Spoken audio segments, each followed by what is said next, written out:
बिस्मिल्लाहिर्रहमानिर्रहीम अस्सलाम वालेकुम। तैयब उर्दुगान का जवाल अब शुरू हो चुका है और अब ज्यादा देर वो इक़्तिदार में नहीं रहेंगे। इतनी बड़ी शिकस्त उनको हुई है, इतनी बड़ी शिकस्त हुई है कि तुर्किश अवाम ने अर्दुगान को इजराइल का साथ देने पर इबरतनाक शिकस्त से दो चार किया है। और आप इमेजिन कर लें कि अर्दुगान को लोकल इलेक्शंस में इतनी बड़ी शिकस्त हुई है कि टीवी पर आकर सारी दुनिया के सामने उन्होंने इतराफ़ किया है कि हमने बहुत बड़ी गलतियां की, मिस्टेक्स की। हमें पता है कि हमने क्या ब्लंडर्स किए और हम इसको ठीक करने की कोशिश करेंगे। ये तुर्की की तारीख का वो वाहिद इलेक्शन है जो इस वक्त बता रहा है कि अर्दुगान का खेल ख़त्म हो चुका है। यानी लोगों ने अपना गुस्सा निकाला तैयब उर्दुगान पर कि आपने गजा के मामले पर इजराइल के खिलाफ फौजें नहीं उतारी। जब आपका इक़्तिदार ख़त्म करने के लिए टैंक आए थे तो हम टैंकों के आगे लेट गए थे, और जब वक्त आया है कि गजा की मदद करें, इर्तुगरल ड्रामे दिखा दिखा कर हमें तमाम चीज़ें दिखाकर पंप किया इतना कि उसके बाद जब लड़ने का वक्त आया तो आप लड़ाई के लिए वहां पर नहीं गए। और अब यहां पर बैठकर सिर्फ बातें, अजरबैजान का मामला हो तो आप ड्रोन्स वहां पर दे दें। इवन अमेरिका को हथियार ये दे रहे हैं, इजराइल को हथियार दे रहे हैं। और आप इंटरेस्टिंगली ये बात समझिए जरा, 1977 के बाद रिपब्लिकन पीपल्स पार्टी ने पहली मर्तबा इतनी बड़ी तादाद के अंदर जिस तरह एर्दोगान की पार्टी एक पार्टी को हराया है, उसका आप अंदाजा नहीं लगा सकते कि 81 में से सिर्फ 24 शहर जीते हैं एर्दोगान ने और 5 मेजर सिटीज वो हार गए हैं। यानी आप ये सोच लें कि सिर्फ इस्तांबुल की बात कर लें तो 10 लाख वोटों से एर्दोगान को शिकस्त दी है, जहां 1990 में वो पहली मर्तबा मेयर थे और 2002 से एर्दोगान इस वक्त इक़्तिदार में है। अवाम ने उनको मुकम्मल रिजेक्ट कर दिया। और इंटरेस्टिंगली जिस तरह सड़कों पर जश्न मनाया गया है एर्दोगान की शिकस्त का, एग्जैक्टली आप आज से तकरीबन 10 साल पीछे चले जाएं तो यही अवाम एर्दोगान के लिए टैंकों के आगे लेट गई थी, फौज के आगे।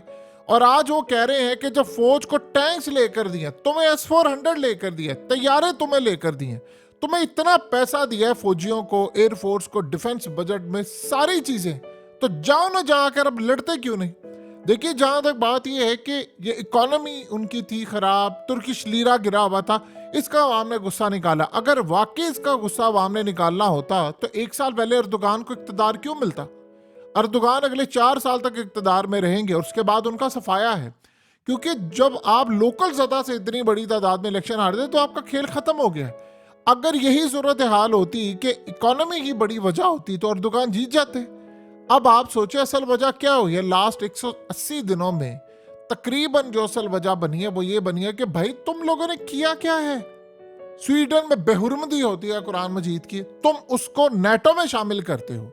तुम उसके बाद इसराइल के प्रेसिडेंट के साथ ताल्लुकात बहाल करते हो, इसराइल के साथ तुम्हारे ताल्लुकात। आप सोचें, जो अपोजिशन पार्टी है उन्होंने जश्न मनाया और उन्होंने अपनी पूरी कैंपेन में एर्दोगान को इसराइल का साथी करार दिया था और कहा था कि अवाम का हर दिया गया वोट इसराइल के लिए जाएगा। उन्होंने अपनी अवाम को, हत्ता कि याद रखिएगा, ये जो पार्टी है ये सेकुलर है, इसका यानी वो मजहबी नहीं है। एर्दोगान ने तो मजहबी टच दिया था, इसका मतलब है अवाम ने वो मुनाफिकत रिजेक्ट कर दी कि भाई तूने हमें ड्रामे दिखाए हैं, तू हमें कह रहा है ये कर वो कर, और ये हमारे उस लेवल पर ले गए जहां पर इंतहा नहीं, और अब लाकर हमें जमीन पर पटक दिया है कि जब लड़ने की बारी आई है तो कहा है कि जिस सारे उम्मत मुस्लिमा उठकर लड़े, तो उसने कहा कि तुम्हारी एयरफोर्स क्या कर रही है, तुम्हारी फौज क्या कर रही है, तुम्हारे लोग क्या कर रहे हैं। और लोगों ने यहाँ तक कहा कि भाई हमें आप वहां लड़ने के लिए भेजे, नहीं तो आपका सफाया हो जाएगा। और अब आप देखें, लोगों ने उसका जो गुस्सा निकाला है कि सिर्फ 24 सीटें जीती हैं 81 सीटों में से, और ये पहली मर्तबा एर्दोगान को इतना बड़ा लॉस उठाना पड़ा है, इतना बड़ा लॉस कि आप सोचिए कि जो अपोजिशन पार्टी थी वो 35 सीटें जीतकर उन्होंने एर्दोगान का मुकम्मल तौर पर सफाया कर दिया। अब आप सोचिएगा कि अब एर्दोगान के पास अगले हैं 4 साल। देखिए, ये जो लड़ाई होने जा रही है ये बड़ी खतरनाक होने जा रही है। अभी तो उन्होंने मुकद्दस मकामात पर करने हैं हमले, तो उसके बाद तो कोई जवाब ही नहीं पैदा होगा उम्मत मुस्लिमा के, भाई आप अपनी फौजें कब रवाना कर रहे हैं। क्या सिर्फ आपने ये टैंक, ये जहाज, ये मिसाइल, ये किस, ये इतनी जी तुर्की ने वो बना लिया, वो जो ड्रोन्स बना लिए, फलाना बना। अज़रबैजान की जंग थी, अपना मफाद था, फौरी तौर पर ड्रोन्स दिए। तो यहाँ पर लड़ने वाला क्या मसला है, वहां पर इसराइल आपके साथ था। अब ये लोगों ने गुस्सा हमसे निकाला है। अब आप सोचे जरा कि अर्दोगान तकरीबन 2 दहाइयों से इस वक्त इक्तदार में है, तो इसका मतलब है कि जब लोगों ने उनके नीचे से तख्त खींच लिया है तो फिर मामला क्या हुआ। सबसे ज्यादा इंटरेस्टिंग सूरत हाल ये पैदा हुई है कि इस्तांबुल अर्दोगान के हाथ से निकला, पहले भी था, अब निकला, और साथ 5 मेजर सिटीज उनके हाथ से निकल गई है। यानी आप ये समझ ले तकरीबन 35-36 सीटें उन्होंने निकाल ली हैं। और अर्दोगान की जहां पर आप सोचिए, जिसे कहते हैं तूती बोलता था कि यहाँ पर अर्दोगान अगर खंबा भी खड़ा करे तो अर्दोगान की जीत थी, यानी इतने लोग उनके साथ थे। अब तो हालत ये हो चुकी है कि इस्तांबुल जैसे शहर के अंदर 10-10 लाख से अर्दोगान, यानी आप सोचो उस लीड को आप कैसे पूरा करेंगे, 10 लाख, इतनी बुरी तरह तैयब अर्दोगान को और उनकी पार्टी को शिकस्त हुई है। अब जाहिर सी बात है सर पकड़ कर बैठ गए कि हमारे साथ हुआ क्या, पता उनको है। देखिए एक बात ज़हन में रखिएगा, इकोनॉमी एक मसला है, तुर्किश लीरा गिरा है। अर्दोगान क्या चाह रहे थे ये बात जरा समझ ले। अर्दोगान ने इजराइल में अपनी फौजें क्यों नहीं उतारी? 2 वजूहात की वजह से। एक तो उनको खतरा इस बात का है कि अगर हमने तुर्की यानी अपनी फौजें उतारी तो हमें नेटो से निकाल दिया जाएगा, और हमें अगर नेटो से निकाल दिया जाएगा तो हम कहाँ पर जाएंगे। और दूसरा, असल में वो चाह ये रहे थे कि हम असल में इन मामलात को पसे पुष्ट डालकर हम यूरोपीय यूनियन में चले जाएं। और ये अर्दोगान ने स्वीडन को इसीलिए सपोर्ट किया और तमाम चीजें। देखिए या तो आपने पहले मजहबी टच देना नहीं था, आपने मजहबी टच दे दिया, आपने हर दफा इस्लाम की बात की फलाना। उन लोगों ने कहा कि जब लड़ने की बारी आई है तो तुम लोग दुम दबा कर भाग गए हो। अमेरिका भी तो इसराइल के साथ खड़ा है ना, सारी दुनिया खड़ी है ना। 40,000 बंदा वहां पर उन्होंने मार दिया है और 1500 बिल्डिंग्स उन्होंने गिरा दी। क्या हशर किया। और दुकान सिर्फ ये कि जी हम ये कर देंगे वो कर देंगे। लोग कहते हैं सुखे सुखे हवाई फायर करते जा रहे हो, और भाई हमें इन चीजों की जरूरत नहीं है। हमें ये बताओ लड़ने के लिए कब जा रहे हो, हमें ये बताओ तुम्हारी उस फौज जिसके आगे हम टैंकों के आगे लेटे थे, उन लड़ाई के लिए कब जा रहे हो। अब उसका कोई अर्दोगान के पास इस वक्त सूरत हाल नहीं। बस इतना अर्दोगान ने कहा अपनी स्पीच में, उन्होंने कहा जी हमें बहुत ज्यादा तकलीफ उठानी पड़ी है, गलतियां थी। आप सोचें कि ऑपोजिशन ने वहां पर क्या किया है, उन्होंने कोई नया फार्मूला नहीं दिया। सबसे बड़ी बात यह है कि सेकुलर हैं वो मजहबी टच नहीं करते। उन्होंने वो चीजें दी है। इसका मतलब है कि अब तुर्की जा रहा है मुनाफकत से खत्म करके दोबारा उस जगह जा रहा है कि भाई ठीक है हमें ये चीज, अगर ये इस्लाम आपने ये वाला इस्लाम हमारे सामने रखा हुआ, इस्लाम तो कहता है कि जो जालिम है उसके हाथ तोड़ने, तो आप इजराइल के खिलाफ लड़ने के लिए जा ही नहीं रहे। इकोनॉमी की सूरत हाल खराब है, महंगाई देखे कहां पर चली गई है, और करते करते सूरत हाल ये हो चुकी है कि अर्दोगान का सूरज गरूब हो गया मुकम्मल तौर पर। अब अर्दोगान का सफाया देखिए सिर्फ और सिर्फ, और ये एक चीज ध्यान में रखिएगा, अगर उनके यानी सेटअप के अंदर सूरत हाल है तो हो सकता है अगले कुछ अरसे के अंदर हालात इस नेच पर पहुंचे, अर्दोगान खुद ही रिजाइन कर दे और वहां पर इलेक्शन हो जाए। यानी अब अर्दोगान ज्यादा देर इक्तदार में भी नहीं रह सकते, क्योंकि देखिए अगले जो 4 साल है, ये बड़ी बात होती है कि जी 4 साल हम इक्तदार में रहेंगे, हम गलतियां सीखेंगे। आप कुछ नहीं ठीक कर सकते, महंगाई तो आप ठीक नहीं कर सकते, करेंसी आप अपनी ठीक नहीं कर सकते, और सबसे बड़ी बात है जो इसराइल वहां पर मुकद्दस मकामात को तबाह करने के लिए तैयार है, वहां पर मिसाइल मारने भेजेंगे आप अपनी फौज। ये बात कहना कि जी उम्मत मुस्लिमा के बाकी ममालिक भी उठकर फौज भेजे, सबको अमेरिका ने मना किया हुआ है कि भाई तुसी फौज नहीं भेजनी, कोई नहीं भेज सकता। सबकी आंखों में आंखें डालकर उसने कहा हुआ है कि इसराइल के खिलाफ।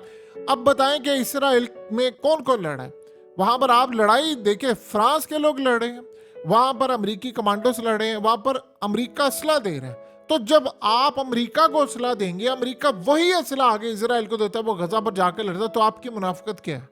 फिर आप कैसे कह सकते हैं लोगों को कि भाई मैं गजा का रखवाला हूं। अबू उबैदा और हमास के तर्जुमान की आप लोगों ने तस्वीरें इस्तांबुल और दीगर जगहों पर लगाई। लोग इन पागल नहीं, ये चूरन नहीं बिक रहा कि जी हम साथ हैं। लोग कहते हैं साथ खड़े हैं तो जाए ना, मदद करें ना, जाकर जाए फिर इसराइल का हाथ रोके जाकर। क्यों नहीं रोक रहे? आप तो कह रहे थे कि अगर आंच भी आएगी तो हम मुकद्दस मकामात पर तो हम चले जाएंगे। तो अब आंच क्या आ रही है? अगलों ने पूरे का पूरा उड़ाकर रख दिया, तो फिर आप कर क्या रहे हैं?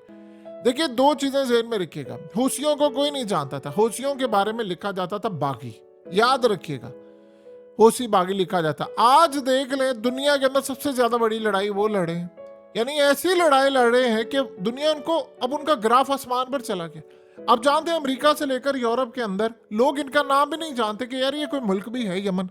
और ये हालिया सर्वे में पता चला है कि लोग वहां पर सर्च करें ये कौन सा मुल्क है जो हमारी शिप तबाह कर रहा है, ये कौन सा मुल्क है जिसने इसराइल के इलात क्या लगता है, आप सोचें कि यमन का इलाद शहर से ताल्लुक देखें क्या है, वो दूर जाकर उबे रशरश उसको कहते हैं, वहां पर वो मिसाइल दाग रहे हैं। आप तो करीब, आपके पास तो चीजें हैं सारी। अब इस सूरत हाल में लोग इस मुनाफकत से बड़ी दूर चले गए हैं। वो कहते हैं कि नहीं, आपने करना ही नहीं है, सीधी तरह आप बताएं कि आप डरते हैं इसराइल से।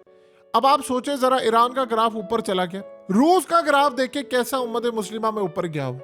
हत्ता कि वहां पर यह हालिया हमला हुआ है तो लोगों ने कहा है कि हम खड़े हैं रूस के साथ। जितनी रूस को इस वक्त पजीराई मिली, किसी को नहीं मिली। अब वो कर क्या रहा है, अब पुतिन ने काम शुरू किया ना, दाइश के खिलाफ ऑपरेशन शुरू किया, उसने कहा गोलान पहाड़ियों में इसराइल के खिलाफ भी हम खड़े होंगे, तो वो मैदान में उतर चुके हैं। देखिए, इंटरनेशनल कोर्ट ऑफ जस्टिस ने इसराइल के खिलाफ फैसला दिया, यूनाइटेड नेशन में इसराइल के खिलाफ फैसला आया, तो क्या कर लिया तुर्की ने? तुर्की ने क्या उस फैसले को इंप्लीमेंट करवाया? भाई आप खड़े हो जाए ना, नहीं, ये काम हुआ ही नहीं है। सो लिहाजा अब लोगों का अर्दुगान से तमाद उठ गया। आप यकीन कीजिए, अगले 4 साल के बाद आप हाल देखेंगे, अर्दुगान 20% सीट भी नहीं जीत सकता। यानी वो उसका लेवल ही नहीं रहा। लोग उससे इतना बेजार हो चुके हैं कि आप काम नहीं कर सकते। आप यहां से अंदाजा लगा लें कि अफगान तालिबान में अब मामला खराब हो रहे हैं। उनकी निचली सतह की जो लीडरशिप है, उन्होंने अपनी ऊपर अमीर तक पैगाम भेजा है कि लोग हमें आकर कह रहे हैं कि हमने लड़ने के लिए जाना है गजा में।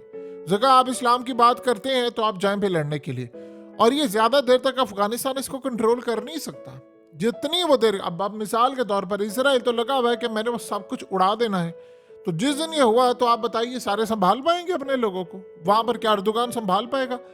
अगले 4 साल तो अर्दुगान ने कहा ना, हम अपनी गलतियों से सीखेंगे, फलाना सीखेंगे, करेंगे। लोग इस सारी सूरत हाल में नहीं मानने वाले, कोई मुल्क भी नहीं। ये इसराइल ने जो करने जा रहा है, उसके बाद जो दुनिया में तूफान उठेगा, 2 अरब मुसलमान चुप करके बैठ जाएंगे। वो कहेंगे कि, यानी अपने मुल्क की फौजों कहेंगे कि भाई तुम्हें किस दिन के लिए डिफेंस बजट दिया था, ये हथियार दिए थे, तुम्हें जहाज दिए थे, तुम्हें मिसाइल लेकर दिए थे, कौन पसीना हमारे टैक्सों का तुम लोगों ने लिया और जाओ लड़ने के लिए। तो फिर वहां दुकान क्या करेंगे? फिर आप क्या करोगे कि नहीं वो जा नहीं सकते? या आप इस सूरत हाल में अंदाज में बैठे हुए हो कि भाई नहीं, या तो आप स्टैंड ले लो या फिर आप अपने इक्तदार, और इक्तदार जा रहा है दुकान का। देखिए, जिन्होंने अगर जाना होता तुर्की ने तो वो चले जाते, वो नहीं जाना, उन्होंने कभी लड़ने के लिए नहीं जाना। सो लिहाजा अब जेन में रखिएगा, पॉपुलैरिटी अर्दुगान की जमीन बोस हो रही है। और तेजी से देखिए, पिछला इलेक्शन जो था, जो अर्दुगान ने जीता है, वहां पर थोड़ा सा इशू था। वो ये था कि अपोजिशन का एजेंडा और ये वो अभी तक कोई चीज प्रेजेंट नहीं कर पाए। आप सोचे, 1 साल पहले अर्दुगान इलेक्शन जीत गया कंफर्टेबली, बिल्कुल आराम के साथ। क्या हुआ है 1 साल में? सिर्फ मेजर मसला देखिए, करेंसी तो उनकी तुर्किश लीरा तो बड़ी देर की गिर रही थी। ये अर्दुगान के साथ हुआ था कि जब इनकी तुर्किश लीरा को अमेरिका ने गिराया था, तो लोगों ने अमेरिकी डॉलर से नाक पूंछ पूंछ कर अपने बेड में, जमीन पर, घरों में, जहां जहां डॉलर से अर्दुगान की एक आवाज पर अवाम ने वो डॉलर्स लाकर एक्सचेंज कर दिए थे उनकी करेंसी को स्टेबल करने के लिए। ये अवाम थी अर्दुगान के लिए। और आज हालत ये है, तुर्की की सड़कें भरी हुई हैं, जश्न मना रहे हैं लोग, अर्दुगान को शिकस्त हो गई है। इमेजिन कर लें, कभी जिंदगी में ऐसा हुआ है ओपोजिशन वालों के हाँ इतना रश है, इतना रश है कि वो अगला, देखिए जो मेयर बनता है, याद रखिएगा इस्तांबुल का, वो अगला प्रेसिडेंट है। और यही बंदा अगला प्रेसिडेंट बनने जा रहा है और उसने बन जाना है। आप देखिएगा कि ये सारी सूरत हाल जो इस वक्त हो रही है तुर्की के अंदर, अर्दुगान का परमानेंटली सफाया होने जा रहा है, परमानेंटली। और ये दोबारा कभी इख्तियार में आ नहीं पाएंगे। देखिए, असल बात ये है कि लोग ये कह रहे थे, अर्दुगान तुम ब्रिटेन के साथ क्यों नहीं मिलते, अगला स्टैंड ले गया है, तो तुम कब मिलोगे? सो लिहाजा अब सूरत हाल ये है कि जितनी मर्जी आप कोशिशें कर ले, अर्दुगान की पॉलिसी सारी फेल हो चुकी है। एक आखिरी सूरत हाल बची, आज आप फौजें उतार देना गजा में, आप मदद करने के लिए जाएं, आप यकीन कीजिए अर्दुगान का इख्तियार आसमान पर पहुंच जाएगा। इनकी ओपोजिशन ने कैंपेन ही सारी ये की थी कि देखो ये इसराइल का साथी है, ये इसराइल के प्रेसिडेंट को बुलाता है, ये मदद करता उनसे, ये उनको टमाटर दे रहा है, खाने को दे रहा है, वहां पर उनके पास कुछ नहीं है, पूरी एक्सपोर्ट कर रहा है, हथियार दे रहा है और अमेरिका को हथियार एक्सपोर्ट कर रहा है। तो वो हथियार अमेरिका के इस्तेमाल हो रहे हैं यानी इसराइल को देकर मुसलमानों के खिलाफ। जब अर्दुगान तकरीर करने के लिए आए तो उनके चेहरे पर परेशानी नजर आ रही थी उनको। ये जो लोग कह रहे हो जी उनको परवाह ही कोई नहीं है, वो समझ से मैं फिर कर लूंगा, अर्दुगान का दी एंड हो चुका है। अब आप सारी जिंदगी भी लगे रहें तो आप सिर्फ एक काम करके आगे आ सकते हैं। देखिए, मईशत तो आपकी हाथ से गई है, मईशत तो ये मैनेज नहीं कर सकते। अगर आप अपनी फौजें उतार दें तो शायद इसके पीछे बहुत सारे ममालिक आ जाए, लेकिन अगर ये आप काम नहीं कर सकते तो ठीक है, याद रखिएगा, अगर इजराइल ने अपने नक्शे में तुर्की नहीं रखा हुआ तो बता दें, फिर तो अर्दोगान ये समझ ले। आज अर्दोगान नहीं गए तो फिर कल को और कौन आएगा? सो कहानी का रुख ये है कि इस वक्त जो भी बेवफाई कर रहा है गजा के साथ, उसका अंजाम आप देखिए होता क्या, और वो नजर आ रहा है। ये तो पहली शिकस्त है। जिनको मिलकर 1977 से, यानी मिलकर सारे अर्दोगान को और उसकी एक पार्टी को, इनको शिकस्त नहीं दे सके, वो चंद महीनों में एक जंग ने अर्दोगान को शिकस्त दिलवा दी।